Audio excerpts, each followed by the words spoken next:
그것은 무엇일까요? 과연 어떻게 우리는 하나님과 동행하는 삶을 살까요? 하나님의 말씀을 듣고 기도하고 하는 이러한 부분이 분명히 하나님과 동행하는 삶의 모습일 것입니다. 그런데요, 하나님과 동행하는 삶의 모습이 조금은 더 우리가 생각하는 것보다 구체적으로 드러날 수 있다라는 거죠. 오늘 우리가 읽었던 성경 말씀을 보면 1절에는 하나님의 집에 들어갈 때에 내 발을 삼갈지어다.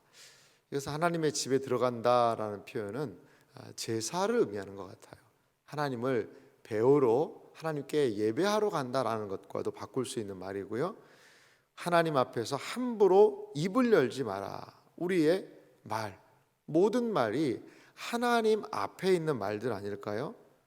걱정하는 그런 부분들, 서원에 대한 이러한 부분들, 우리가 살아가고 있는 이 수많은 일상의 일들이 하나님과의 동행을 나타내고 드러낸다라는 것이죠.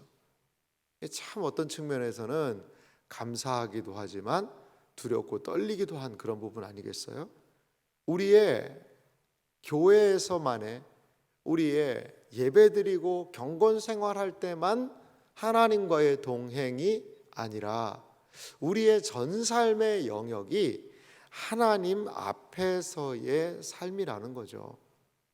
오늘 전도서는 무엇을 이야기하느냐? 우리가 하나님 앞에서 온전하지 못한 모습을 보일 때가 있다라는 거죠. 있다라는 거예요. 늘 마음에 하나님 앞에서 내가 그릇하게 범할 수가 있구나라는 것을 염두에 두어야 한다라는 거죠.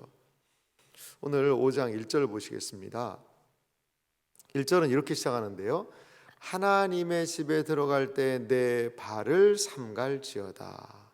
가까이 하여 말씀을 듣는 것이 우매한 자들이 제물을 드리는 것보다 나으니 그들은 악을 행하면서도 깨닫지 못함이니라. 하나님의 집에 들어갈 때에 내가 발을 삼가라. 하나님의 집에 들어가지 말라라는 것이 아니라 발은 걸어가는 것이고 어떤 측면에서는 순종을 의미하기도 하지요. 내 발을 자세히 어떻게 순종의 길로 가고 있는지를 보라는 거죠. 우매한 자들은 제물을 드리는 것보다도 그 제물을, 이 말씀을 듣는 것이 우매한 자가 제물 드리면서 악한 행동을 하는 것보다 낫다라는 거죠. 무엇이 말이죠? 말씀이 말입니다. 그러니까 단순히 우리 신앙은요, 구약 성경도 마찬가지지만 단순히 하나님이 제사에 만족이 있으신 것이 아니라는 거죠. 아니라는 거예요. 이사야서에 보면 이 제사 제도가 얼마나 무너졌는지를 좀 이야기를 합니다. 헛된 제물을 가져오지 말라라고 이야기하는 거죠. 제물은 드립니다. 제물은 드리는데 제물과 제물을 드리는 제사자가 하나가 되어야 되는데 이게 분리가 일어나는 겁니다. 분리가 일어나는 거죠.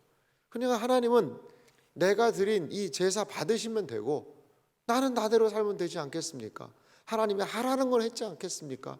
라고 이야기한다면 그것은 이 제사자와 제사가 분리되는 것이죠. 분리되는 것이죠.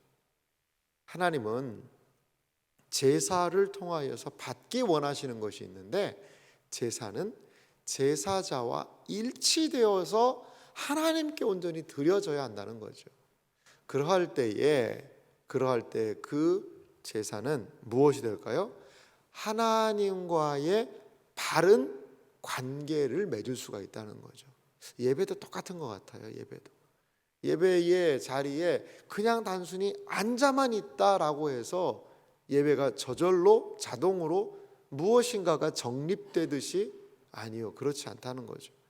하나님의 말씀을 귀 기울이고 그 말씀을 마음에 새기고 끊임없이 우리의 모습들을 하나님의 말씀 앞에 비추어서 돌이키고 그리고 우리의 반응은 회개의 기도로 나아가고 이러한 것을 통하여서 하나님과의 바른 관계로 나아가야 된다는 거죠. 이것이 옳다라는 겁니다. 그러면서 2절에도 보니까 너는 하나님 앞에서 함부로 입을 열지 말라. 이 말에 대한 언어 생활에 대한 것을 이야기해요. 급한 마음으로 말을 내지 말라. 하나님은 하늘에 계시고 너는 땅에 있음이라. 급한 마음으로 말을 내지 말라. 이어지는 말씀을 좀 보면 7절에도 그런 말씀 있지 않습니까? 꿈이 많으면 헛된 일이 많아지고 말이 많아도 그러하니 오직 너는 하나님을 경외할지어다. 꿈이 많고 말이 많으면 이 말은 항상 참 말이 얼마나 중요한 일입니까? 의사소통하고 서로의 정보를 교류하고 그리고 말을 통하여서 기쁨과 즐거움을 누릴 수가 있고 이 말처럼 참 중요한 것이 없는 것 같아요. 그런데 이 말이라는 것이 어떤 현상이 벌어지고 있습니까? 급하게 말을 하면 함부로 입을 열게 되더라는 거죠. 그래서 전도서 기자는 무엇이 지혜라고 이야기하냐면 마땅히 말을 적게 할 것이라. 이 적당하지 않은 말은 항상 문제가 발생합니다. 우리의 인생에서 만나는 많은 문제, 무슨 말 때문에 그렇죠?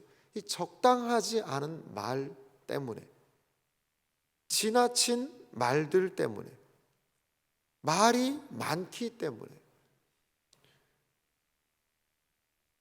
많은 분쟁의 요인들을 들어가 보면 이 말에 대해서 말이 많다 보면 거기에서 더 나간 말을 하고 그거에 대한 오해가 일어나고 그것에 대해서 또 무엇인가를 또 이야기를 해야 되고 그러면서 문제는 늘 발단하는 거 아니겠습니까?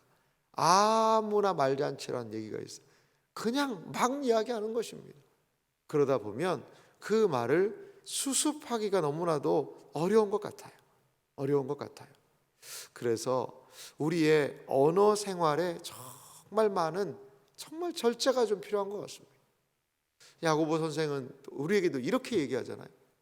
이게 이 혀를 길들이기가 너무나도 어렵다는 겁니다. 그러면 어떻게 우리의 혀를 길들일 수 있는 것일까요? 어떻게 우리의 언어 생활을 감당할 수 있을까요? 전 7절의 마지막 부분에 있는 말씀이 좀 마음에 많이 와닿습니다. 그러하니 오직 너는 하나님을 경외할지니라. 여러분, 왜 사람들이 말을 좀 더 하고 더 많이 하게 될까요? 그것은 자기를 많이 좀 표현하기 위한 것이 이 말을 통해 드러나지 않습니까? 다른 사람을 칭찬해주고 다른 사람에 대해서 좋은 점을 이야기를 해주고 뭐 어떤 때는 다른 사람을 비난하기도 하죠. 그런 것을 통하여서 자기 자신이 그 말을 통해서 좀 높아지고자 하는 욕망이, 포장하고자 하는 욕망이 우리 인간들에게는 분명히 있거든요. 그러니까 말의 실수는 어디에서 올까요? 이 자기 중심성에서 오는 것 같아요. 말의 시작점이 자기에서부터 자기를 드러내는 것으로 그렇게 나아가다 보면요, 위태위태한 거죠. 위태위태한 겁니다. 그런데 오늘 성경은 무엇을 얘기하느냐? 오직 너는 하나님을 경외할지니라. 하나님을 염두에 두고 이야기하는 삶, 마음 가운데 하나님이 중심이 된 말을 할 수가 있다면, 그렇다면 그 말에 절제할 수 있지 않겠는가? 저희 예전에 초등학교 이럴 때 보면 급훈이라는 걸 쓰지 않습니까? 선생님이 예전에 그런 급훈을 하나 정해놓으셨어요. 어떻게 정해놨냐면 생각한 후에 말하기, 그런 급훈을 정해놓으셨더라고요. 그분이 신앙생활을 하셨는지는 잘 기억이 안 나는데요.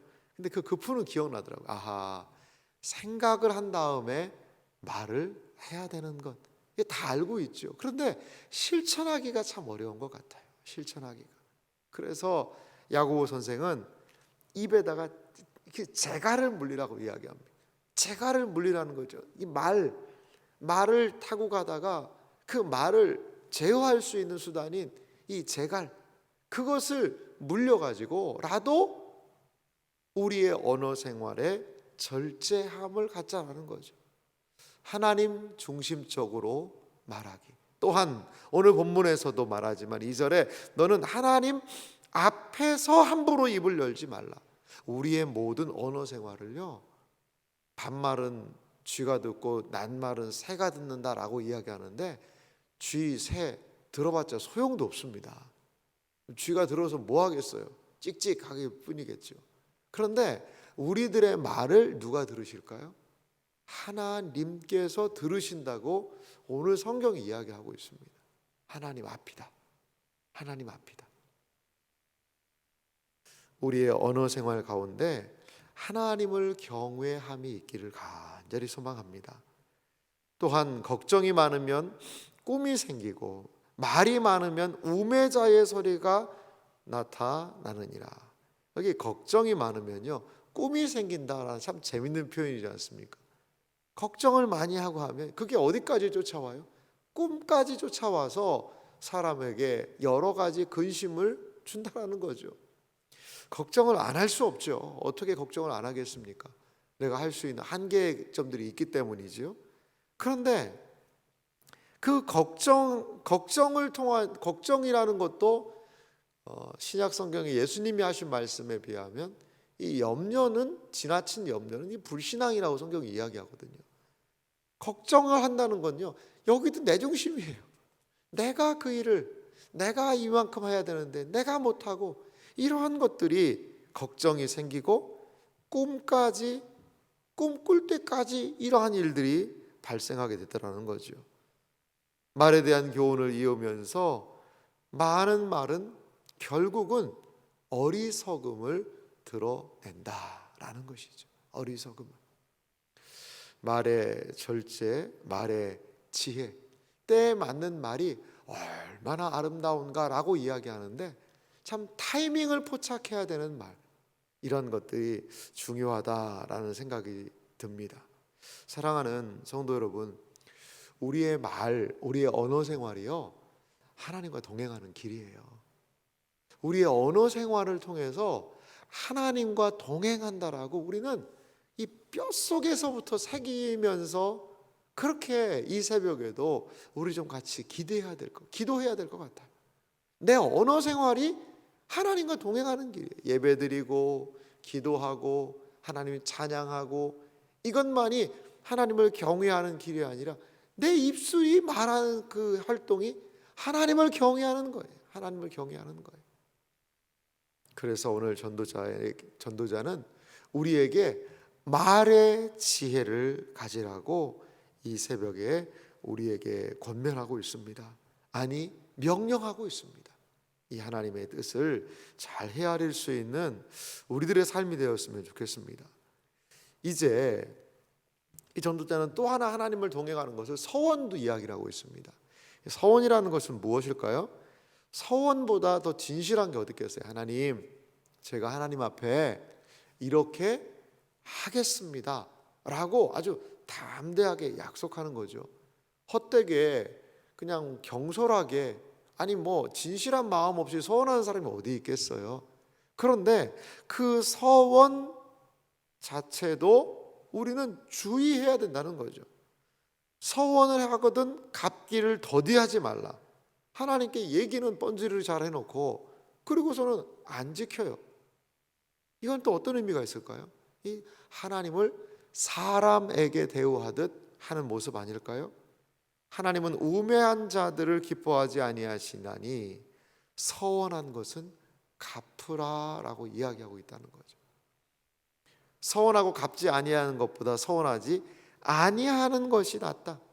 그러니까 서원에서도요, 인간관계랑 똑같이 얘기하는 거죠. 내 중심으로 무엇인가를 하나님 앞에까지 드러내 보이고자 하는 욕구와 욕망, 그것이 그릇된 서원, 그릇된 말, 앞선 말로 나간다는 거죠. 앞선 말. 말이 앞서게 되면 하나님 앞에서까지도 문제가 발생하는 거죠. 말 때문에 말이죠. 말 때문에 말이죠.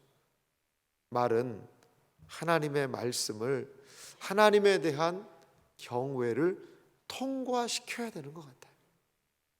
하나님에 대한 경외라는 필터를 껴서 우리가 말할 수 있다면, 하나님 아버지를 생각하면서 말하고 나의 무엇인가 존재를 드러내는 말이 아니라 하나님을 나타내고 드러낼 수 있는 말을 할 수 있다면 얼마나 복이 있을까요? 오늘 이 새벽은 저는 그런 시간 같아요. 하나님을 통과하는 말을 하기 위한 필터를 좀 장착하는 시간이 아닐까요? 이 정수기에서 물이 이렇게 나오지 않습니까? 그 이름이 뭐였죠? 정수기입니다. 정수기. 물을 걸러줘야 돼요. 물이, 왜냐하면 먹기에 조금 부족한, 물론 수돗물은 기본적으로 마실 수 있도록 만든 물이 수돗물이죠. 음용이 가능합니다. 그런데 조금 더 깨끗하고 좋은 물을 마시기 위해서 정수기를 설치하고, 정수기의 핵심은 필터입니다. 필터를 통과시켜서 물이 나오면 깨끗해진다라는 거죠.